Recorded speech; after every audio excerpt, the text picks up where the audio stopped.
What happens when a survivor's trauma becomes the town's favorite lie?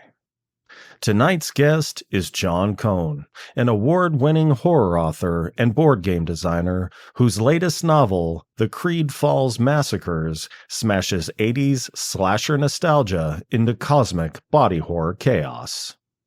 Jon has won Publishers Weekly's Book Life Prize, collaborated with director Eli Roth on the Thanksgiving board game, and written novels that dissect influencer culture, OCD, and the horror of living in a post-truth world. This is the Dark Mind Podcast. If you enjoy the show, please support it by subscribing to my YouTube channel. Your support helps keep the dark conversation alive. So without further ado, I give you Jon Cohn.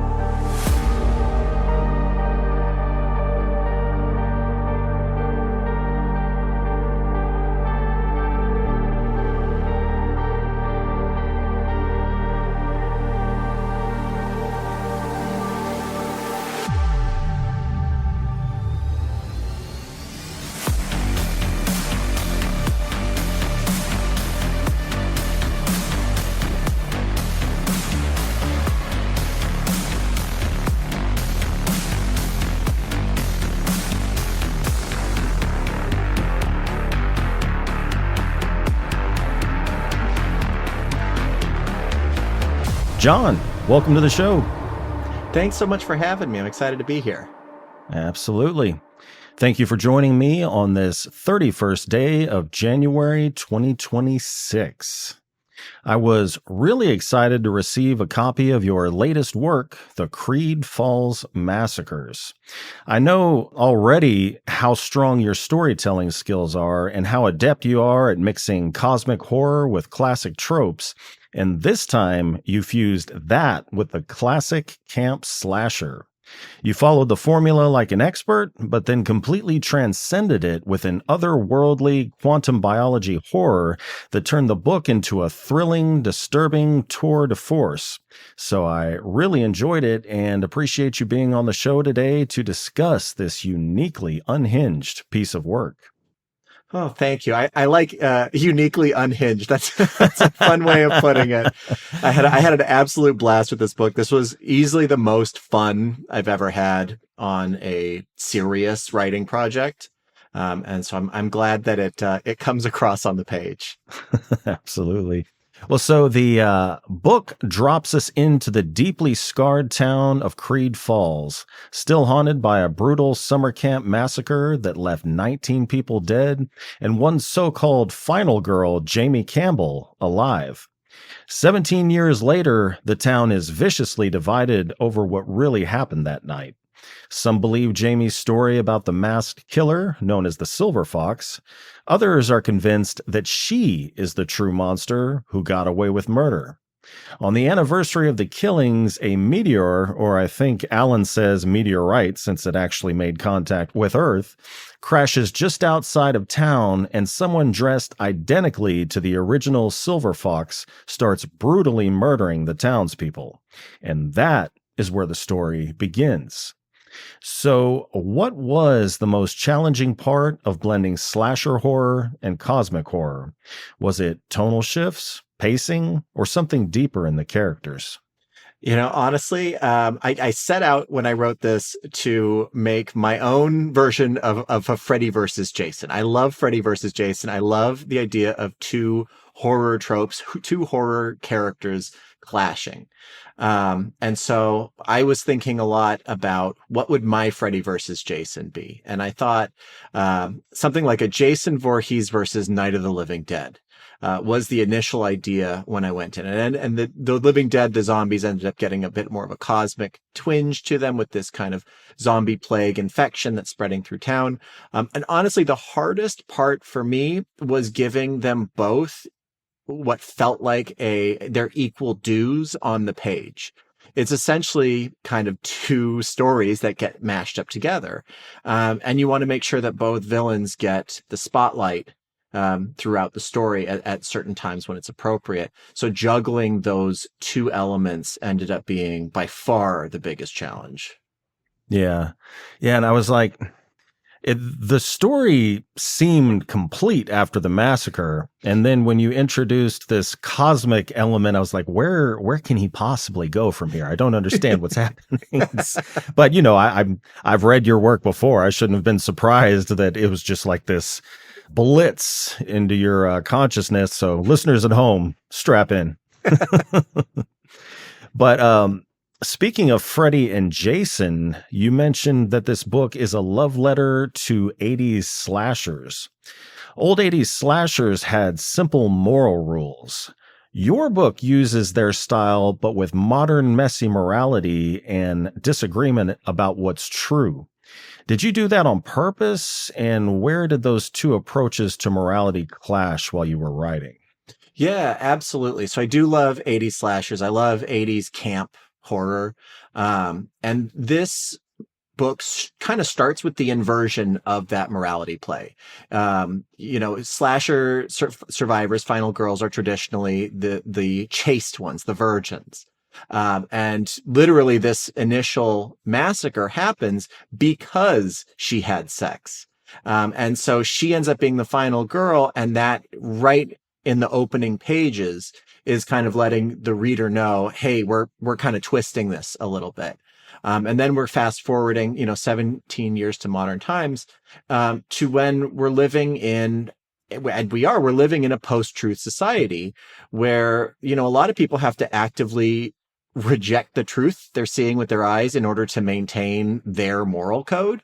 And that's a very messy place to be. And so I think that, moral has become so subjective, morality, and it's become really complicated. And so I kind of wanted to dig into that while also having a bloody slashery good time. I think it was Aaron Beauregard that I heard on a podcast talking about this.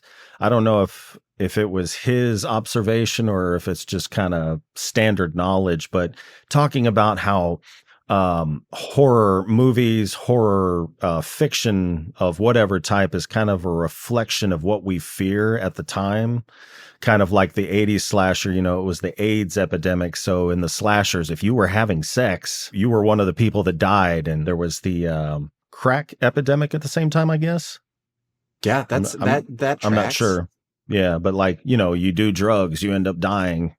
So does that track as 100%? I mean, because you're thinking about the things that scare you today, right? You're taking elements of reality and you're fictionalizing it and compartmentalizing it into something that is digestible, that you can wrap your head around, and that you can sort of work through in your own way through storytelling.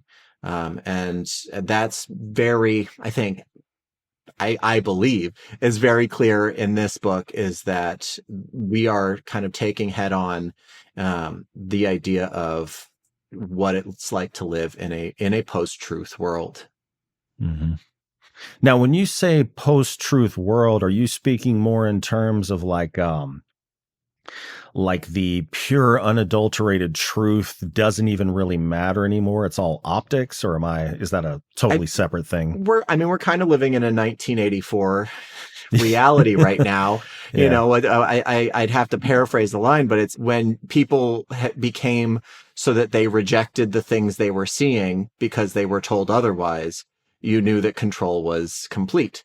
And that's kind of where we are in a lot of ways. And whether that's through, technology, AI, social politics, community, it's sort of become this question of, can you believe what your eyes are seeing? Can you believe the things that you're being told? And the answer is frighteningly no, a lot of the time.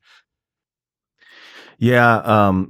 especially with AI. Like I scrolled across this video of, you've probably seen it, the guy that dives into the subway tracks to rescue the dog, and he gets right up against it, as the train comes by, it kind of brushes up against his shoulder because there's apparently this much of a gap between the platform and where the train sits on the tracks. And of course I was like, man, that's amazing, but I guarantee you this is bullshit. And I looked it up, and sure enough. Yeah, it's true. You have to do so much fact checking for videos, for pictures. It's so common now with pets, with animals, and they look so real. There's no uncanny valley when it comes to animals, or at least it's less. So, with people, we have the uncanny valley where we have this thing inside of us that inherently says, ooh, there's something slightly off. And when there's something slightly off, it exaggerates that, and it kind of blows it up in our minds to be rejected as false. But with animals, we don't have that same mechanism as well. And so this happens to me, and I'll show videos to my wife and I'll go, look at these dogs. She goes, no, that's not real. That's AI. And it's like, crap, yeah. They got me again. Uh-huh. And I don't know, have you ever read this book? I have not. 4 Arguments for the Elimination of Television. This was written, I think, maybe 70s, 80s, something like that. And it's funny, the guy's name is Jerry Mander. That's not a joke. That's his literal name.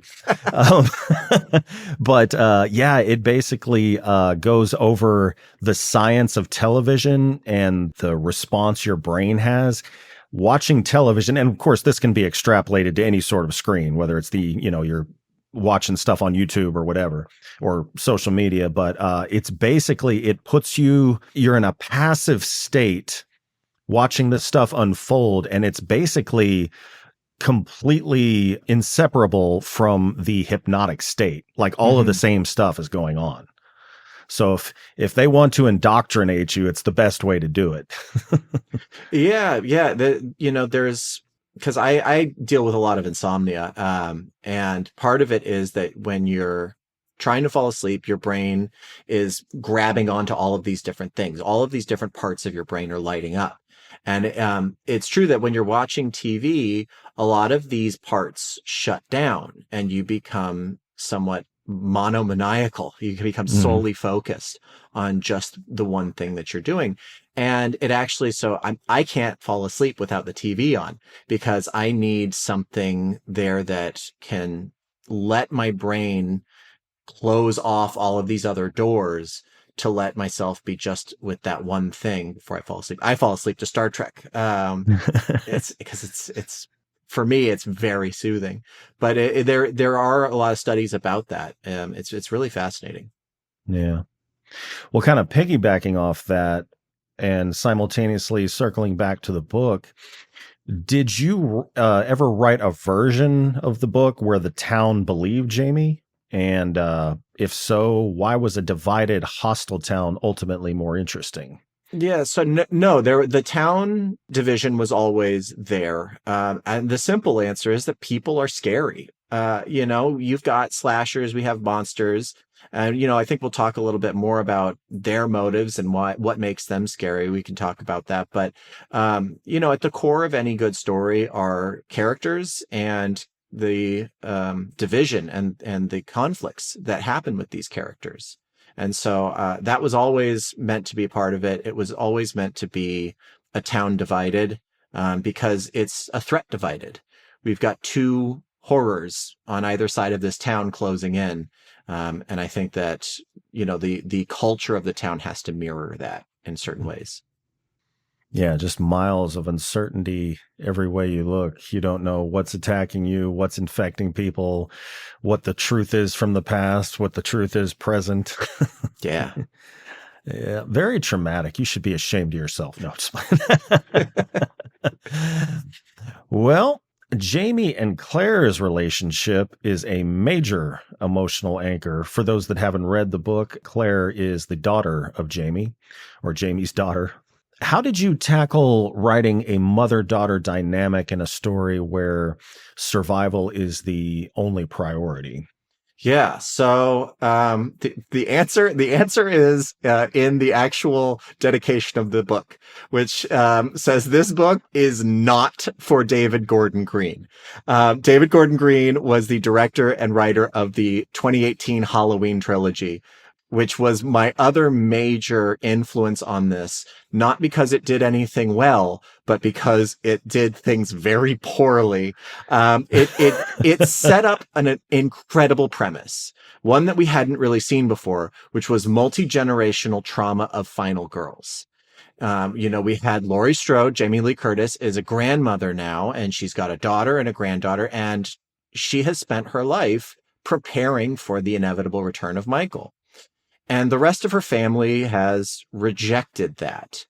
And some spoilers to the Halloween 2018 trilogy, but they don't really do anything with this really clever, smart, emotional premise. They kill off Judy Greer, and she doesn't really do much. And then the third one, the granddaughter goes off on a Twin Peaks adventure. And I was so let down by that I wanted to basically do it right, or at least in my mind, what I think would be the satisfying way of laying out that story. And so I thought, well, let's have a mother who forces her daughter to become a survivalist like her, who has to be trained. And she is upset about it. She thinks that her mom is crazy until it's suddenly relevant. And now she has the skills to actually be a final girl, to be a survivor. And she's equipped with that. And so that was what I really wanted to focus on, was this relationship of a woman who has pushed her trauma out onto her daughter, but the daughter has something to actually learn from this and use. It's a skill that is going to come in very handy in her survival. Now, you were talking about did you say 2018 trilogy? Yes. Yeah. Okay. So I've lost track of Halloween. I haven't seen more than probably the first three, I think. But my wife and I wanted to go out and see a movie for Halloween one year, and I'm pretty sure it was circa 2018 at least. And we saw the one where where he's killing the firefighters with the Halligan tools. That's the second one. That's Halloween Kills. Halloween Kills. So that's part of a trilogy. Yes. Okay. Yes, we saw that, and it was god awful. It was. That's were the one laughing. where Anthony Michael Hall is just chanting "Evil dies tonight." Yes, and they do a Power Rangers style battle with with Michael, where they're all taking turns to come and attack him so that he can slaughter everyone in town. And you've got Judy Greer as the daughter. I can't remember her character's name. Is the daughter of Laurie Strode. And she does nothing. It's so disappointing. It's such a waste of an incredible premise. And why, when Jamie Lee Curtis is trying, spoiler alert, folks, if you haven't seen it by now, why is it when she's trying to get up to leave the hospital but is dealing with pain, does she take, first of all, there's no nurse that's going to leave narcotics unattended on a bedside table. But why does she take it and from up here jam it as hard as she can right in her ass? It's a needle, and I'm pretty sure it broke off in her ass. It was especially because the first one in the trilogy was excellent, and it promised a story that it then didn't even bother to try to deliver on, which even made the disappointment greater. If they had fumbled it from out the gate, it would have been one thing. But it was that they really set you up to have some really high expectations, only to completely dash them. This ends tonight, Jon. Well, circling back to the book, slasher villains are usually intimate. They have a grudge. Cosmic horror is inherently impersonal. So when you mash them together, how do you handle the motive question? Does the Silver Fox's personal vendetta matter when reality is melting? Yeah, so I will agree that in general, cosmic horror is impersonal. Usually you're dealing with, big aliens that are unrecognizable. But in this book, we have the alien entity, which it's really more of a like a plague, a virus. It's taking over the bodies of the townspeople. And we're in a very small town where everybody knows everybody. So you're having them wearing the faces of your family and friends. And again, not to get too political, but we're dealing with people that you thought you knew who have suddenly turned against you and become unrecognizable. And that's something that I think is very relevant to today. And then to answer the second part of that, if the Silver Fox's personal vendetta matters, I think that he matters because he's the connective tissue between these two generations. We this isn't really a spoiler because we establish it right in the beginning of the book.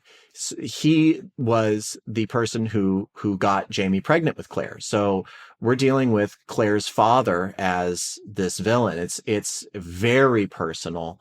And he is, despite there being this town-wide threat of these alien monster zombie people, he is, I work hard to make him equally a threat. We're telling a large story and a very small personal story sort of at the same time. And then that kind of goes back to the big challenge, right? The big challenge of this was making sure that we have this small personal slasher story that makes sense in the context of a larger invasion story. Mm-hmm. Very complex. Only the type of story that a man that is experienced with designing board games could keep track of. There was a lot to keep track of. That's it would be funny as hell if I had written that. Like, wait, what? Well, so 17 years is long enough for a town to calcify around competing narratives. What made that specific time gap right for the horror to return and force everyone to confront what they had been avoiding? And just for clarification, is that the amount of time that's considered a generation? 17 years, or is it 22? Yeah, it's so, you have to fudge it just a little bit because the simplest answer for this is I wanted Claire to be the same age that Jamie was when she dealt with her first massacre. So that we're running a parallel of both of their lives and both of their struggles in this kind of a situation. That's kind of the really easy one. To answer the kind of bigger question of the town, really letting this kind of sit in and foment. My wife and I, we watch a lot of true crime drama. We listen to a lot of true crime podcasts. And what we find when we hear these stories of these people who have suffered, really major trauma in their lives, it really calcifies in them. And the more that time passes, the more that they get stuck in that. And so having 17 years to allow these beliefs that, that we've got this one side of the town that's kind of denying what happened, that are saying that Jamie is the killer and this guy who murdered 19 people is actually just a victim. It gives them amount of time to really foment that into the point of fanaticism. And so you kind of have tensions at an all-time high, at a fever pitch, when things then get much, much worse. Well, not to get off into the weeds, I suppose, but you mentioned true crime. That used to never be my thing. Like, what is it, Dateline, stuff like that. More along the lines of like television shows or specials on Netflix, or I guess series on Netflix. But I found that podcast, Dr. Insanity. Do you ever watch that? Mm-mm. We've been listening to one on Audible. There's an audio documentary from Ronan Farrow called Not a Very Good Murderer. And it's about a woman in Arizona who attempted to kill multiple husbands over multiple periods of time. But she keeps talking about it. I think it's a really good kind of point back to, the kind of calcification of these beliefs and these feelings and of trauma. She was robbed and kidnapped at gunpoint when she was younger, and so much of her identity, so much of her beliefs, all are centered around that experience. And it really skews your worldview, and it can really take over. And this is something that happened to her in the 80s. And this is, they're talking to her now, 2026. And so much of her life is based around that. And so, you see this and you hear this over and over and over again.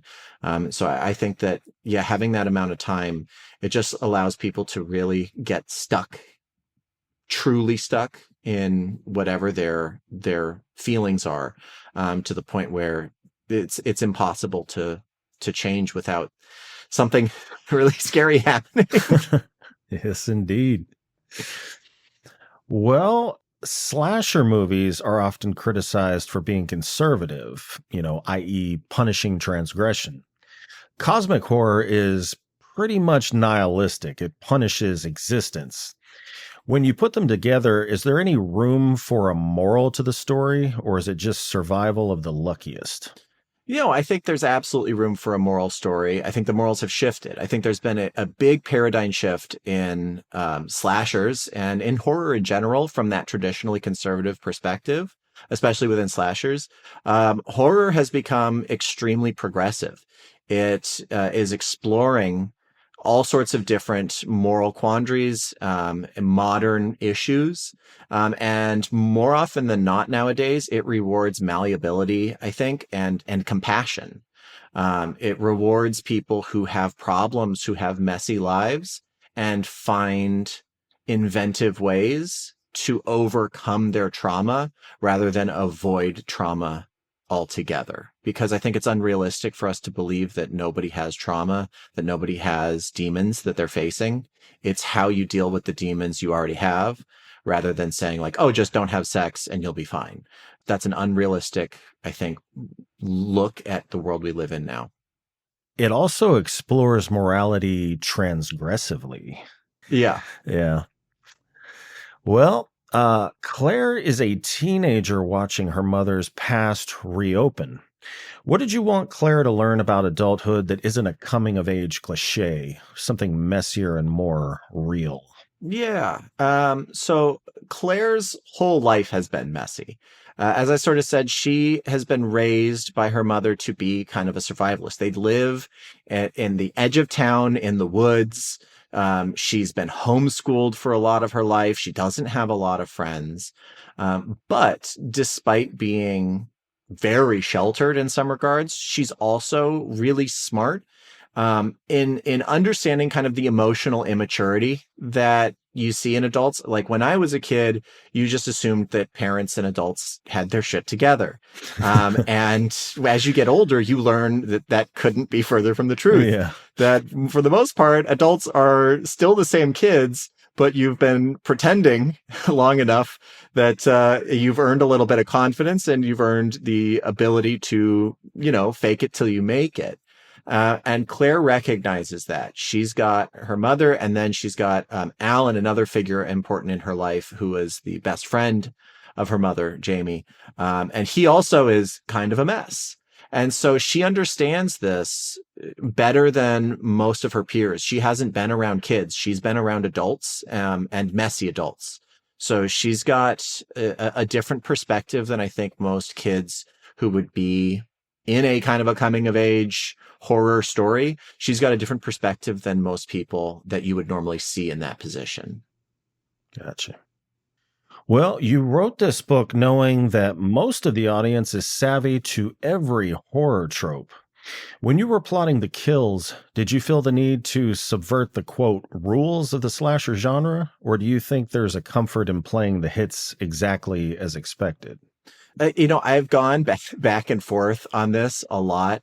But in the end, I find it really freeing to kind of know that every story's been told, right? Like we've seen every kind of implement that could kill somebody.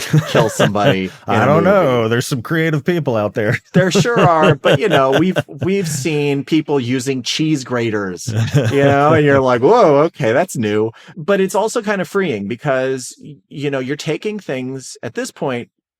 All you can do is take the things that you've already seen, the things you've absorbed, and find a way to mix and match and tell them in your own way that creates, your own narrative and serves a story or a message that you want to convey. it's just how you arrange those things. And so I'm a huge horror junkie. I'm a huge lifelong fan of horror.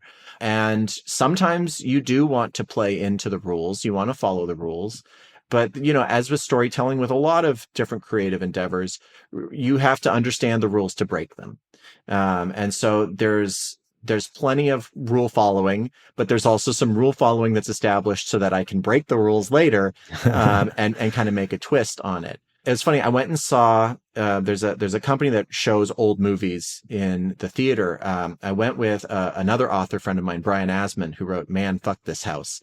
It's a great book. Nice. But we watched Ninja 3, The Domination, which was an old canon film. Yes, I remember that. Wasn't it a woman, right? Yes, it is a woman. She's possessed by a ninja. And the director was there, Sam Furstenberg. He also directed Break-In 2, Electric Boogaloo. I didn't see that one. It's wild. But he was talking about how he came up with the idea, because he wrote the movie with the writer, and he was saying, we were told we needed to have the ninja, and we were told we have to have it in a city in the US. He goes, ninjas don't exist in the US. They don't exist in cities. They don't exist during the day. And so, like, he's talking about how he came up with having to utilize all of these elements. And, you hear this now and you're like, yeah, a ninja in a city, whatever. A ninja during the daytime, fine. Okay. But that story hadn't been told in 1983. And so nowadays we look at that and we go, oh yeah, this is cliche. These are tropes. This is this, and this. I'm familiar with everything that's happening in this movie. And we've had so many storytellers explore so many types of stories that there really isn't any single story left there's no stone that hasn't been at least partially there's nothing overturned. New under the sun or something like that. Right. Every stone has somewhat been overturned. It's just kind of finding a new way to position those stones and try and build your own little house out of them that maybe hasn't been seen quite in the way that you envision it, that you want to build it. Is this the one? Yes, that's it. If you haven't seen it, if anybody out there is listening or watching this and hasn't seen it, I highly recommend it if you like bad movies. It's one of those guilty pleasures, so bad it's good, which I love. I love terrible movies that wear its cheesiness on its sleeve. That is something that I'm a big fan of. Okay, well, wearing its cheesiness on its sleeve, how would you describe this film that way, or do you have a different interpretation? Oh, The Room. Oh my God. The Room is a masterpiece. I actually got to see The Room in theaters with Tommy Wiseau one time. Really? He was wearing 13 belts. He was selling Tommy Wiseau branded underwear. Oh, nice. I mean, it really is. It's a disaster piece on an epic level that it's such an incredible car crash that you just can't look away ever. It's amazing. I love The Room. Well, circling back to the book. Sorry, now I'm not going to be able to focus. Be thinking about the fist fight with no context to the story at all. You're tearing me apart, Vincent. Let's see here. Well, so the town's division is rooted in doubt about Jamie's story. Is doubt more dangerous than the actual killer, or are they equally destructive? I think personally that they are equally destructive. I think that one hand feeds the other. So like, I like to use analogies. Let's say you're like in a cabin, right? And you saw a big grizzly bear, and you come running in and you've got a buddy there and you go, hey, we need to shut the door. We need to lock the door. A grizzly bear's there. And he goes, no, there's no grizzly bears around here. And you go, no, I saw a grizzly bear. It's coming. We need to lock the door. If he's not there to lock that door with you, he is just as dangerous as the bear that you know is coming.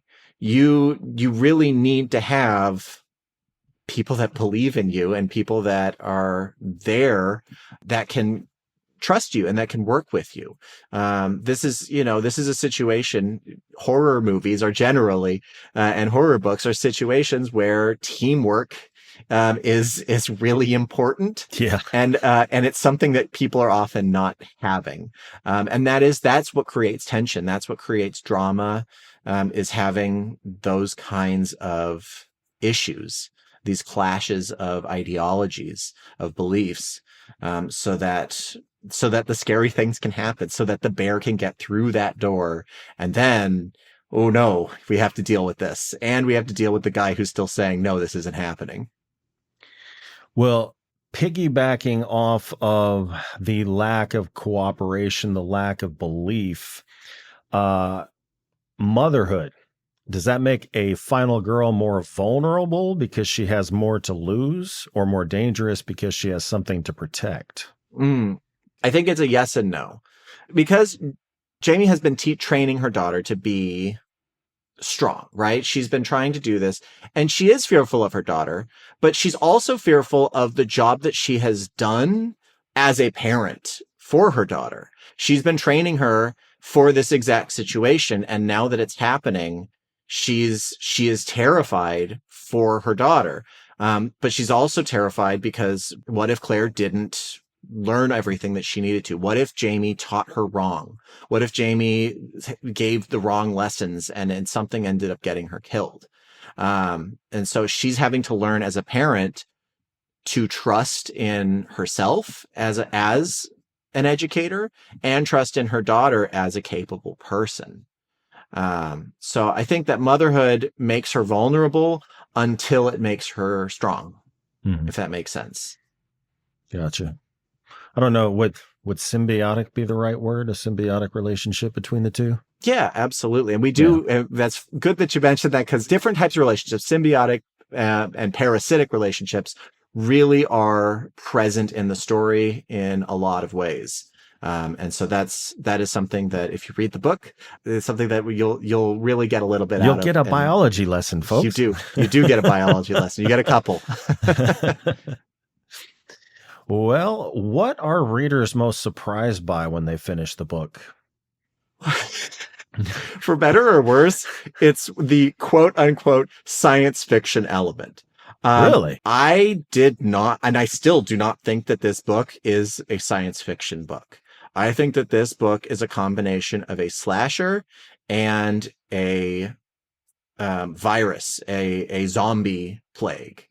That is how I wrote it. That is how I thought of it when I was creating these monsters that this virus kind of takes over. I was really thinking about Guillermo del Toro's The Strain. In that one, they're technically vampires. They call them the Strigoi. But what they are is they've got these kind of tongues that can whip out, and the kind of monster is living as a virus. It's kind of centralized in their throats, and it changes their physiology. And so for me, I was like, okay, well, this is the cosmic element, the meteor that strikes down is just a vehicle to get us these two different types of horrors, the slasher, and then this plague. I never really saw it as a science fiction book, despite there being some biology lessons in there. Well, can I push back just a little bit? Absolutely. So I understand, the cosmic, it's just kind of a brief little, it's a vehicle to get, the meteorite to the ground.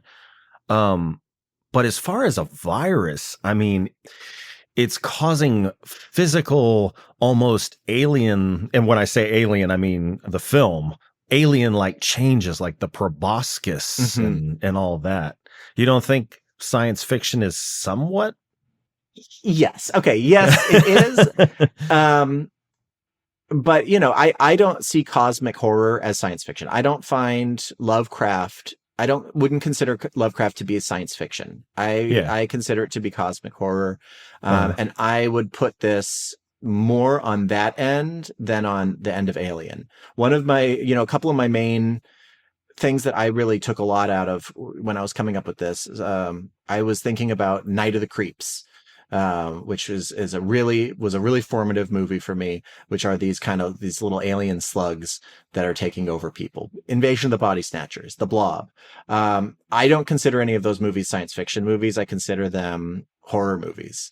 And so in a similar vein, I considered Creed Falls a small town cosmic horror mixed with a slasher. And a lot of people have really said, I'm very surprised that this was a science fiction book. And I kind of look at it and go, I am too.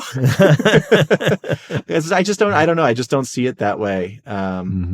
But everybody's allowed to have their own opinion. Everybody's allowed to take what they want out of it. And for me, I don't know, maybe I see science fiction horror as just being more on the horror end than the science fiction. For me, science fiction is Star Trek. It's Star Wars. I look at Alien and think it's more on the horror end than science fiction. But, it just comes down to what people put labels on and how people kind of view things. Oh, God, that's my problem to a fault. I'm very analytical. I always want to put something in some sort of box. Yeah. Well, it was a great book, and I'm going to cease interrogating you for lack of inducing any spoilers. But listeners at home, buy it, read it, review it. Do not spoil it, or we'll send a meteorite to your house. Something like that. But going back in your catalog or bibliography, /tag, I wanted to ask you about that because it's still pretty relevant in that we're still like neck deep, or actually even more so now with AI, in the influencer culture. Sometimes the influencer is not even human. And the contentification, for lack of a better term, of tragedy, like we were talking about earlier with true crime. Do you think the desire to broadcast our lives is a form of horror itself? Oh God, yes. Okay. Because this is sort of a tangent. I just have to say I hate TikTok. Well, apparently everybody else does now too. A lot of people are shutting their TikToks down.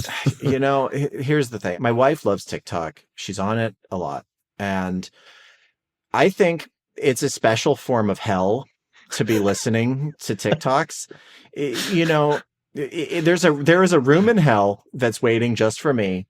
That is a TV channel, or is a TV box, and every 17 seconds the channel changes. Just doom scrolling. It's changing every 17 seconds, and I go, oh, I love this song. Oh, the song's playing. I love. Oh, nope, it's gone. Okay, got it. All right. Well, what's okay? Oh, somebody's talking about this. Oh, they're talking about this movie I love. Oh, great. Okay, let's. Oh, nope, that's done. Okay, we're talking about something else now, and it's going, and the attention span is it's just like evaporating as you're getting this onslaught of different content in these bite-sized pieces that are just rolling constantly at you.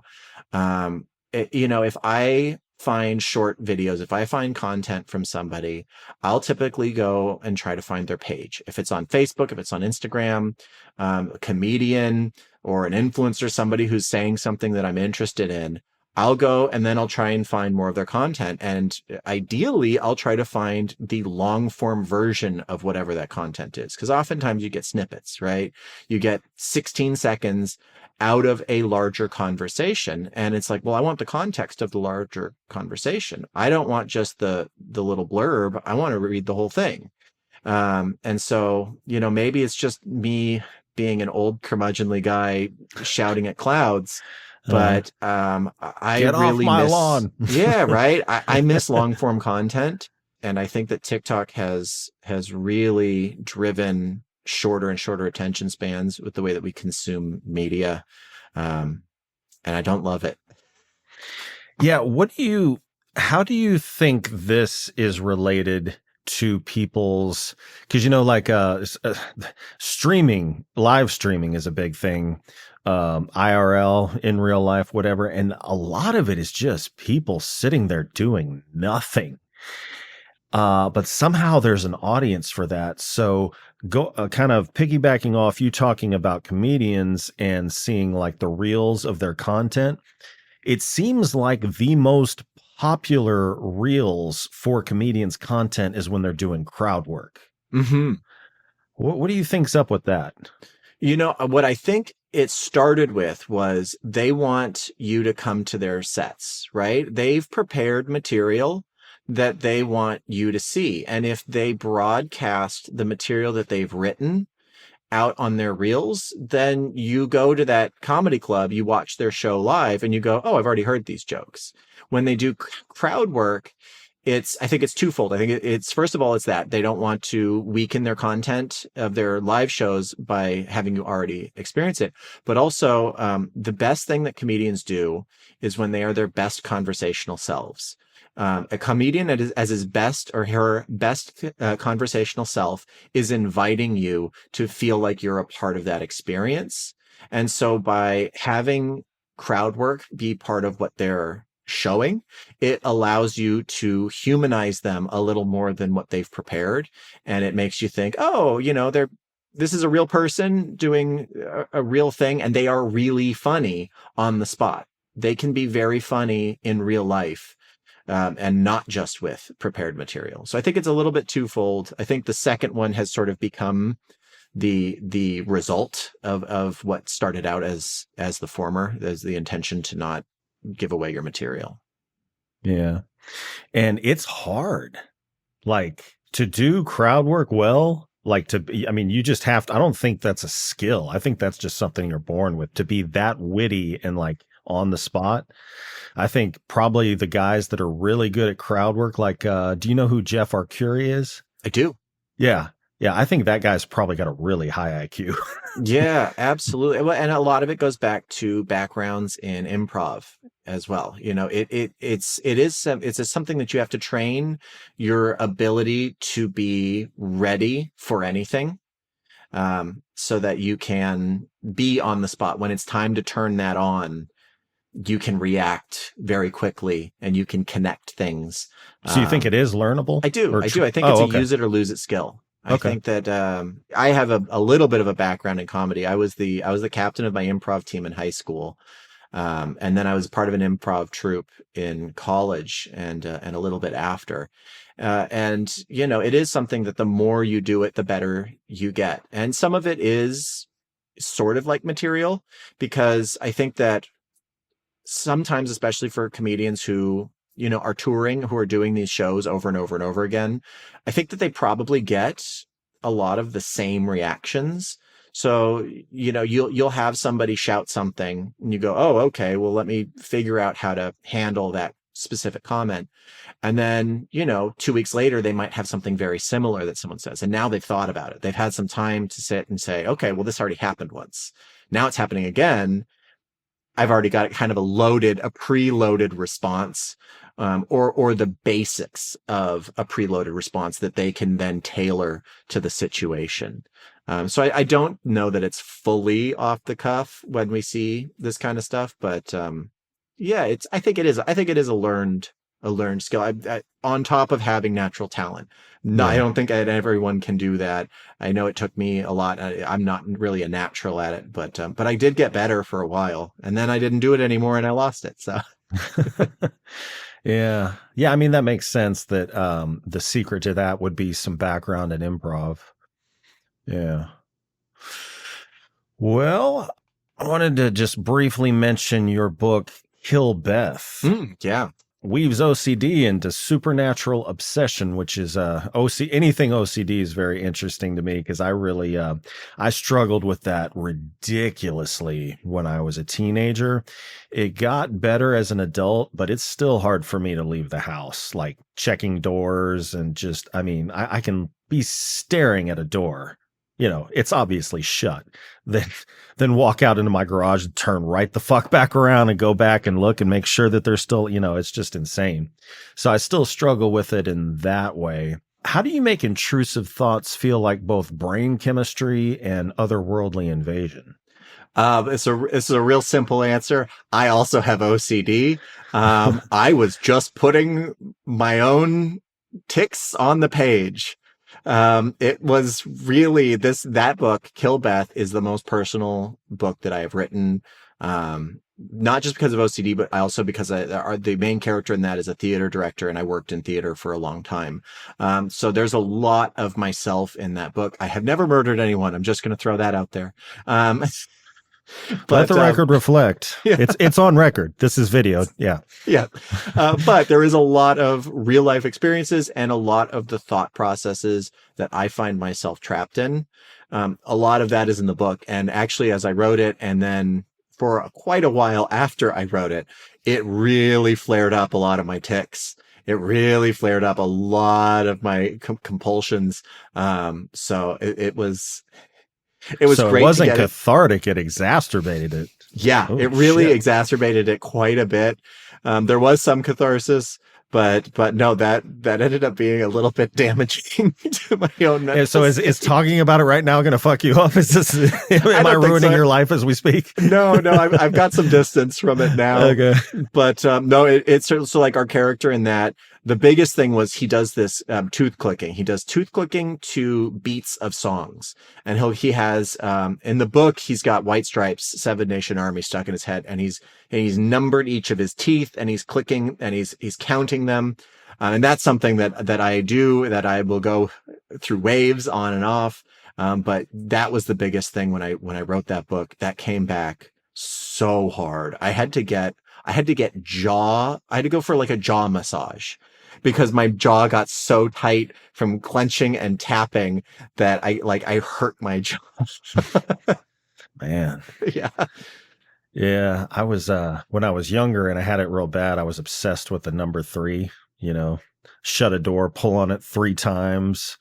I forget. It's been, obviously so long. I've slept since then, but I remember that it was I had panic attacks a few times because I just couldn't make it out the door. Like putting my shoes on was a ritual and getting them off. It was, yeah. Yeah. Rough time. I get it. Yeah. Yeah. It is a horror story. That's a horror story in and of itself. And so it was not a stretch for me to make it feel supernatural, because it sometimes feels supernatural already. Yeah. Well, moving on. Yeah. Moving on to The Island Mother. That has been compared to Midsummer and White Lotus. Those stories rely heavily on, quote, daylight horror, which I've never thought of before. Daylight horror, sure enough. What is the specific challenge of frightening a reader when the lights are on and the setting is paradise? Yeah, that was my first book, and I at times I felt like I had bit off more than I could chew by doing something that was supposed to be scary in not just broad daylight, but in an ultra swanky resort setting. It was tough, and this is a very minor spoiler for the book. It's a little bit of a spoiler, but it wasn't just that it was during the daylight, but a lot of the horror was actually coming to aid our protagonist. So scary things were happening to other people around her rather than happening to her directly. And that honestly was the hardest part of the whole thing, was making it so that there is horror, but we're not feeling like the horror is directly putting her in danger. And so we had other horror elements. We had other thriller elements in characters that had nefarious purposes, characters that had dark desires that were putting her in danger. I think in the end, scary things happen in daylight in real life. Scary things happen at night. They're just a little bit different. And when you can see the thing coming in clear day, what you have to focus on is the intent. Because a lot of nighttime obscures, right? Nighttime obscures everything. You can't see things as well. You don't know what's bumping around the corner, but when you can see it coming right at you, what becomes scarier is, why is it coming right at me? What is the reason for this? And that becomes the horror. It becomes the focus of what you're afraid of. And so that was, yeah, I think that's the best that I can answer that question. Nice. All right.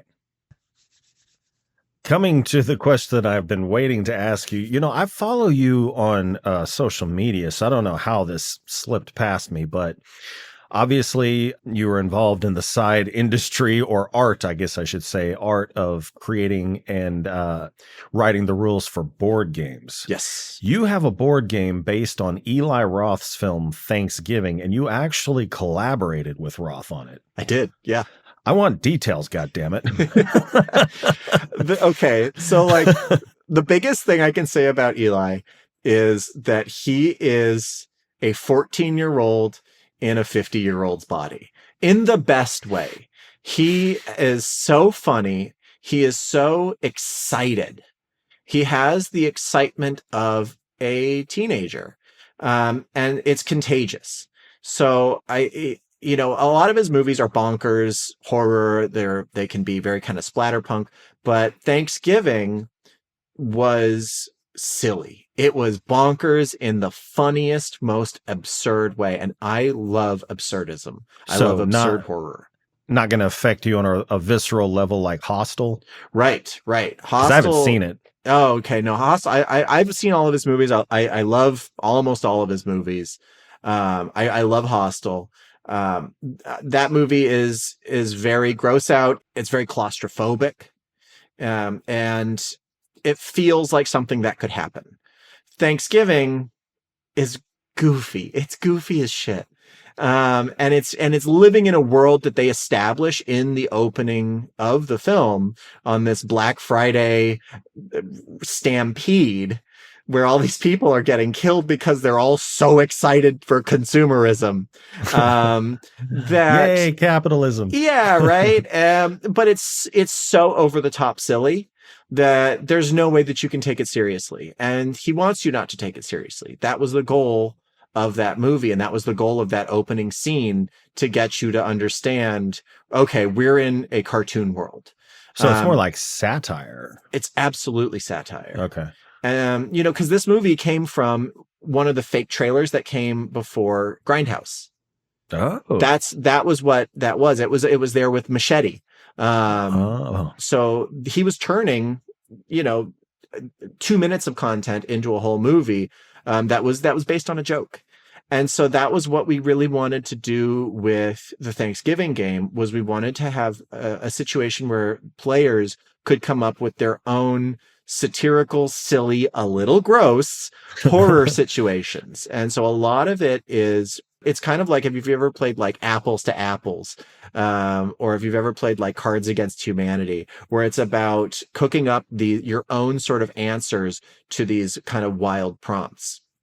And that's what Thanksgiving is in a lot of ways. It's about coming up with the silliest, most wild, and sometimes gross answers to these weird, bonkers horror scenarios. And yeah, he was an absolute pleasure to work with. I have nothing but positive things to say about Eli. He was an absolute hilarious dude to work with. Well, thank God. Cause he may not be somebody you idolize, but just that expression, never meet your heroes. Like, oh God, yeah, is this guy going to be a dick? Yeah. That's, and I've had the bad end of it, but he was on the best end of it. Nice. Go Eli. Yeah. Well, speaking of designing board games, how does designing winning or losing paths in board games reshape how you build inescapable dread in prose? Because I've heard it said before, and I agree with it, that the best horror is the inescapable type. Yeah. With board games, you don't have jump scares. You don't have, scary monsters jumping out at you. You have situations that feel desperate, that feel like it's going to be a struggle to work your way out of. The fear in a horror game is you might lose. And those aren't like terribly high stakes. So when you're coming up with situations in board gaming, I actually approach it very similarly to how I approach writing books. When you create a board game, you're creating the scaffolding of a story for players to be able to tell themselves.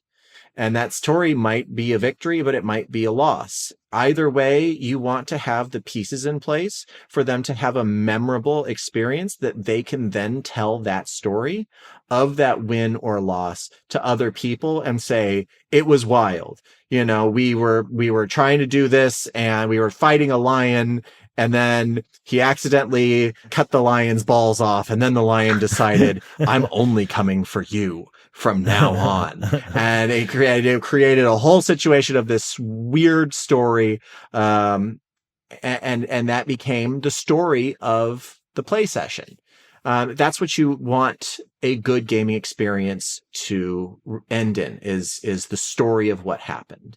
When I'm writing a book, I create that same scaffolding. I create the situations, I build the world, I build the characters, and then you drop them in and see what happens.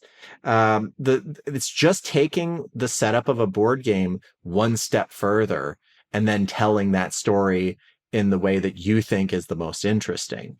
But I love watching people play horror board games that I've designed, and then also just playing other people's horror board games. I love that experience of the tension of, okay, are we going to make it out? How are we going to make it out?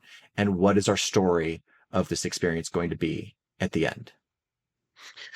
Well, so going from board games to writing prose, do you have to resist the urge to over-explain the rules of your monster? Yes. Yeah. Okay. This is a one-word answer. Yes. Yes. Okay. I have a real fear of not being understood in life.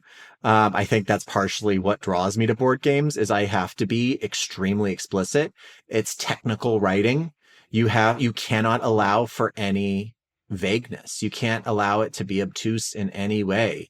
That would be a horrible, yeah. That makes sense. Nobody'd buy the game if they didn't, if everybody had a different interpretation of it. Yeah. That's my horror story, is that somebody's playing the game and they go, I don't understand this rule. There's so many different ways that I can interpret it, that it doesn't make sense to me. I hate that. That terrifies me. And it terrifies me in real life of not being properly understood. And so, yes, I have to fight that urge. That is something that I do a lot when I'm making revisions in books, is pulling back on over-explaining things, because it is in my nature. Well, does your work see an editor, or do you just self-edit? No. Oh God, no. I've always hired editors. My wife is my alpha reader. I have another alpha reader out there. And then I go through several beta readers. I go through sensitivity readers, and I have an editor that I work with that I really depend on for developmental edits. Mm-hmm. I don't trust myself. Okay. So I mean, do any of these people ever tell you, like, look, we don't need the demon's cultural background? Yes. Oh, yes. I have pulled thousands of words from stories from over explaining things. Yeah. Yes, absolutely. Interesting. All right. Well, I'm pretty analytical, so it sounds like my kind of material. So maybe I can get the uncut from you. Well, what part of drafting a novel is the most fun for you now? And what part still feels like work, no matter how many books you write? Yeah. So, I mean, one kind of leads into the other. My least favorite part kind of segues into my favorite part. So I don't do like big outlines for books. I'm a very strong believer that characters drive a story, not the other way around. So what I do to prepare for writing a novel, I will get a premise. I will generally write out a first act, and then I will figure out generally where my ending is. But most of my prep work for a book goes into character creation and world creation. I want to have every answer to every possible question ready, so that I can take the characters that I've created, drop them into the situation, and then let them kind of tell me what they're going to do. And then I have the answers, because I know who that character is and how they would behave. And I know how the world reacts to the way they behave. At the beginning of writing my characters, I'm all in. I have this whole special document with 1,000 different questions that go down to, like, what tattoos do they have and why? And for my first couple of characters, I will write 8-9 pages. And then I get a little bored. And then I get excited about wanting to start the book, because I'm like, this character is going to do some really cool stuff. But I have to hold back, and I have to go, no, I need to do this for every single character. And it's hard. It's monotonous sometimes. But the fruits of that labor are undeniable.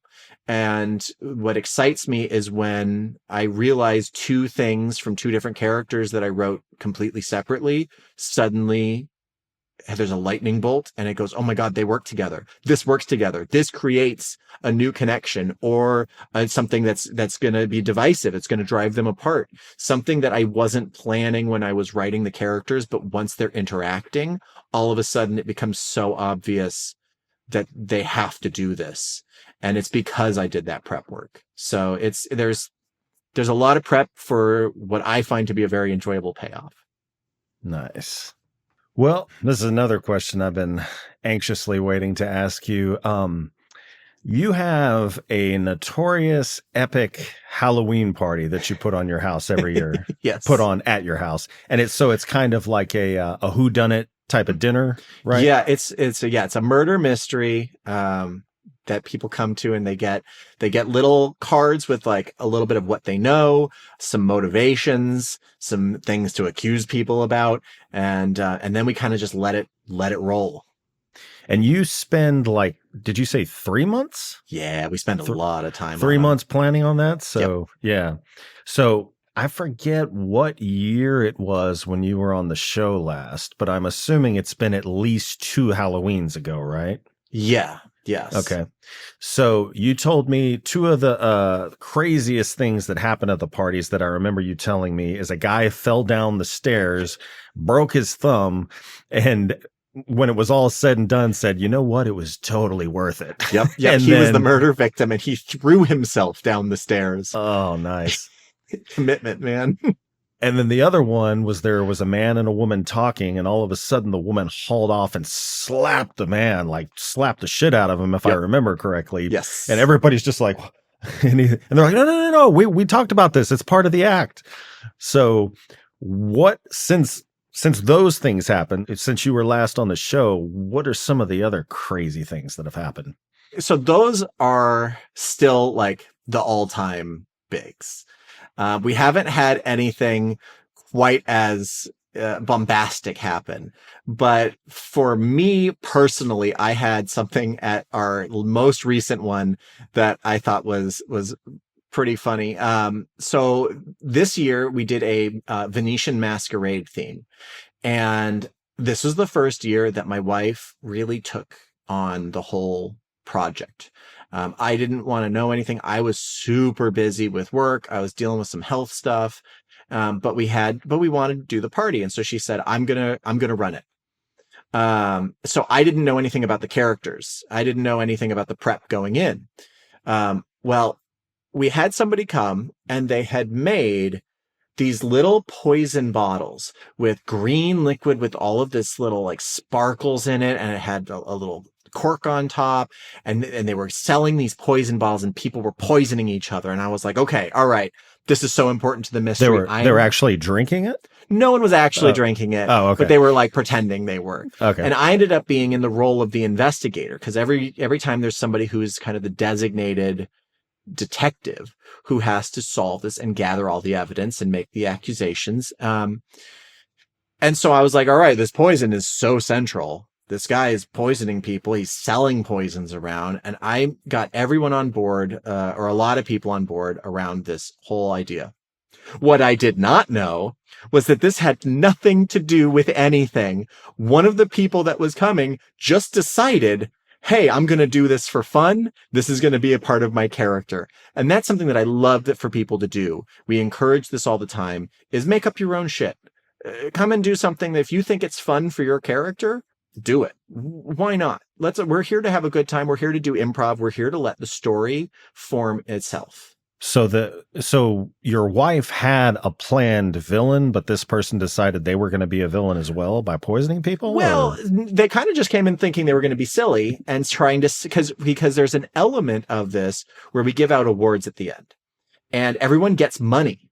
They get money at the beginning, and they can use that to bribe people. They can use it to blackmail people. One year we had someone who decided he was going to be a bartender and just put tips on a jar, and people kept putting the fake money in, and he ended up with the most money anyone's ever had at one of these parties. And so he got an award. We encourage people to do whatever they want with this money. Well, the one person decided, my character is the Viper. I'm just going to make my own poison and I'm going to sell it at the party. And so then people started making up their own stories around this. I had zero idea that this was 100% improvised. I had no clue. And so I made it so clear to like other people, like, this is so important to the mystery. It had nothing to do with anything. And my wife knew this, and she's laughing the whole time. She knows that I'm so far off the track, so far that it's nothing that even had to do with the murder mystery. But I love that. That's what creates a memorable experience for me at these parties, is when something that is unexpected comes out of these interactions that people have with each other, and these ideas that people get about their characters as they're putting together their costume and reading their character's backstory before coming. It's very cool. It's a lot of fun. Yeah, very nice.